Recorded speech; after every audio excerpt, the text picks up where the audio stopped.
अस्सलामुअलैकुम व्यूअर्स, आज मैं आपके लिए मुहर्रमुल हराम स्पेशल दूध वाला शरबत जेली और साबूदाने के साथ तैयार करने की बहुत ही आसान सी रेसिपी लाई हूँ। बहुत ही मज़ेदार ये शरबत बनके तैयार होता है। आप इस शरबत की सबील भी लगा सकते हैं और 9 और 10 मुहर्रमुल हराम को ज़्यादातर लोग रोज़ा रखते हैं और इफ्तार के लिए भी आप इसके लिए तैयार कर सकते हैं।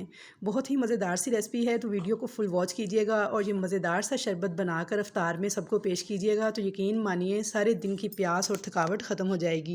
तो चलिए देख लेते हैं रेसिपी को। बनाने का तरीका बेहद आसान है और पीने में बेहद लाजवाब है। तो अफ्तार में 1 गिलास ये शरबत बनाकर आप पी लेंगे तो इससे आपको बहुत ज़्यादा एनर्जी महसूस होगी। बहुत ही आसान सा तरीका है इसको बनाने का। तो चलिए हम देख लेते हैं कि किस तरह से ये हेल्दी होने के साथ साथ बहुत ही मज़ेदार शरबत बन के तैयार होता है।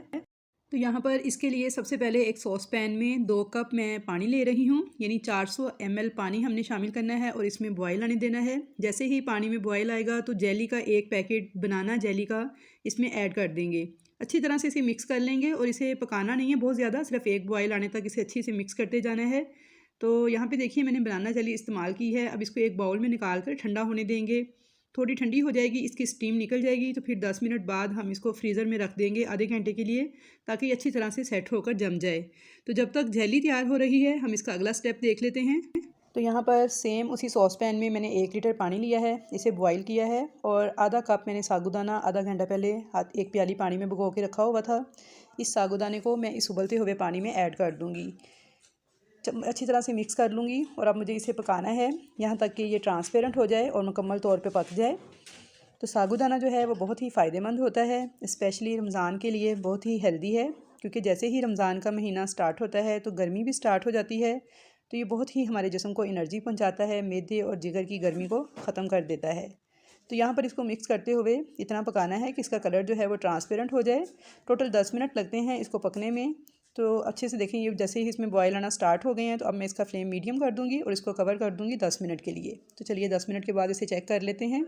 तो 10 मिनट के बाद देखिए साबूदाना हमारा तैयार हो चुका है, मुकम्मल तौर पे ये ट्रांसपेरेंट हो चुका है। तो अब हम इसको छान लेंगे और इसके साथ ही छानने के बाद इसके ऊपर डाल देंगे ठंडा पानी, ताकि ये दाने जो हैं इसके आपस में चिपके नहीं।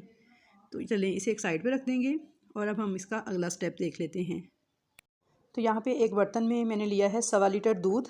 फुल फैट क्रीम वाला दूध इस्तेमाल कीजिएगा, पीने के लिए बहुत ही हेल्दी होता है और जायका भी इसका अच्छा होता है।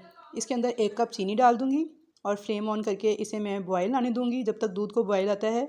तो यहाँ पे मैंने आधी प्याली पानी के अंदर 2 चम्मच सिर्फ मैंने लिए हैं कस्टर्ड पाउडर के। आप कोई सा भी फ्लेवर जो आपको पसंद हो यूज़ कर सकते हैं। मैं यहाँ पे वनीला फ्लेवर यूज़ कर रही हूँ, वैसे बनाना फ्लेवर भी मज़े का लगता है। अच्छे से इसे मिक्स कर लूँगी ताकि कोई गुठली वगैरह ना रहे और ये मिक्सचर में तैयार करके इसे मैं एक साइड पे रखूँगी। और दूध देखें यहाँ पे बॉयल आ चुके हैं उसमें और दूध बहुत अच्छे से पक रहा है।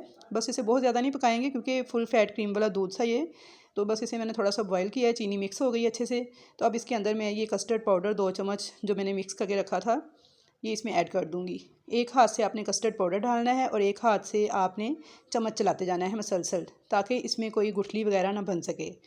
तो अब इसे पका लेंगे। तो बस इसको थोड़ा सा गाढ़ा कर लेंगे, बहुत ज़्यादा गाढ़ा नहीं करेंगे कि कस्टर्ड ही बन जाए, क्योंकि हमने दूध तैयार करना है तो इसलिए थोड़ा सा गाढ़ा ही करना है।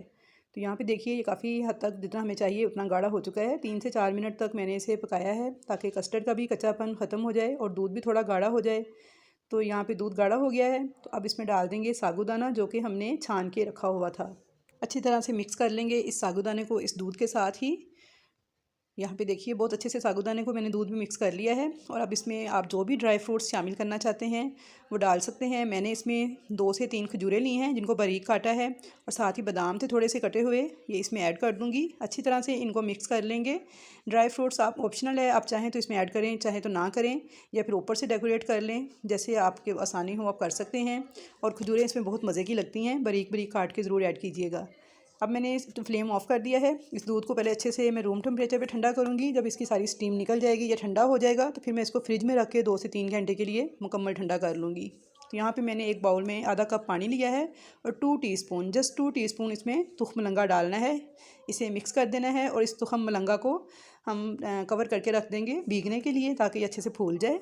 ये भी गर्मियों में बहुत ही फ़ायदेमंद होता है। तो चलिए अब देख लेते हैं जेली को। जेली देखिए हमारी बहुत अच्छे से सेट हो चुकी है। तो अब हम इसके पीसेस काट लेंगे। आप किसी भी शेप में इसके पीसेस काट सकते हैं, चौकोर, लंबे, गोल, जोन से भी आपको शेप पसंद हो। तो मैंने यहाँ पे सारे ये स्क्वायर शेप में काट लिए हैं, बारीक बारीक पीसीस। और ये देखिए कितने ज़बरदस्त क्रिस्टल्स इसके बने हैं।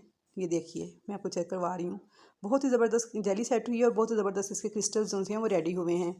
तो यहाँ पे अब दूध को देख लेते हैं। तो दूध को मैंने एक बाउल में डाल के फ्रिज में रख दिया था 2 से 3 घंटे के लिए। यहाँ पे दूध हमारा बहुत अच्छी तरह से ठंडा हो चुका था।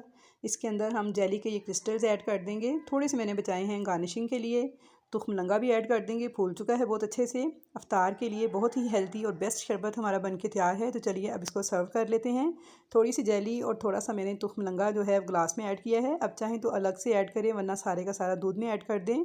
और अब इसमें डालेंगे हम ठंडा ठार शरबत। तो बहुत ही मज़ेदार यमी सा शरबत बन के तैयार हुआ है। यकीन कीजिए व्यूअर्स कि जब आप इसको ठंडा करके रोज़ा खोलते वक्त एक गिलास इसका पिएंगे तो आपको मज़ा आ जाएगा। और इसका एक गिलास पीने से ही आप बेहद एनर्जी महसूस करेंगे। बच्चे भी बहुत शौक़ से पिएंगे और बड़े भी बेहद शौक़ से पिएंगे। सारे दिन की जो प्यास है आपकी वो ख़त्म हो जाएगी। आई होप व्यूअर्स कि आपको मेरी आज की ये रेसिपी बहुत ज़्यादा पसंद आएगी। रेसिपी पसंद आए तो मेरी वीडियो को लाइक कर दीजिएगा। और अगर आप मेरे चैनल पर नए हैं, फर्स्ट टाइम मेरी वीडियो वॉच कर रहे हैं, तो आपसे हम्बल रिक्वेस्ट है कि चैनल को सब्सक्राइब कर लें और बेल आइकन के बटन को भी दबा लें, ताकि आपको मेरी नए आने वाली तमाम वीडियोज़ इसी तरह देखने को मिलती रहें। तो कमेंट्स बॉक्स में अपना फ़ीडबैक भी ज़रूर दीजिएगा कि आपको मेरी ये रेसिपी कैसी लगी। तो इंशाल्लाह ताला मुलाकात होगी आपसे नई ऐसी ही अच्छी अच्छी मज़ेदार सी रेसिपीज़ के साथ। तब तक के लिए मुझे दीजिए इजाज़त। अल्लाह हाफिज़।